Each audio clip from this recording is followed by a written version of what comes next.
განსაკუთრებით დიდი ოდენობით ნარკოტიკული საშუალებების უკანონო შეძენა შენახვა რეალიზაციის მომზადებისა და მცდელობის და საქართველოში შემოტანის ფაქტებზე შინაგან საქმეთა სამინისტროს თანამშრომლებმა 53 პირი დააკავეს. მათი ნაწილი აკრძალულ ნივთიერებებს საკუთარი ბინიდან ყიდდა, ნაწილი კი სხვადასხვა ლოკაციაზე ათავსებდა. ამ ფარულ ჩანაწერებში ნარკოტიკების საკონტროლო შესყიდვაა ასახული, რომელიც სამართალდამცველებმა მოსამართლის განჩინების საფუძველზე მოახდინეს. პოლიციამ დაკავებულების მიერ მითითებული ადგილებიდან და მათი პირადი ავტომანქანების საცხოვრებელი სახლების ჩხრეკისას ნივთმტკიცებად განსაკუთრებით დიდი ოდენობით ნარკოტიკი ამოიღო.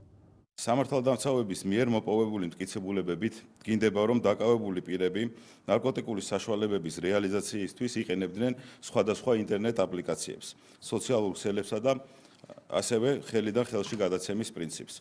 პოლიციამ ნარკოტიკების უკანონო გასაღების ბრალდებით დაკავებული პირებისგან მოსამართლის განჩინების საფუძველზე რამდენჯერმე განახორციელეს ნარკოტიკული საშუალებების საკონტროლო შესყიდვა და აღნიშნული შესყიდვის ფარული და აუდიო ვიდეო ჩაწერა.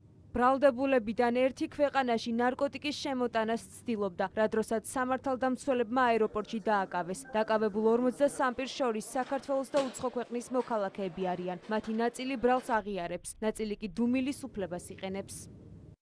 დუმილის უფლებას იყენებს ამ ეტაპზე.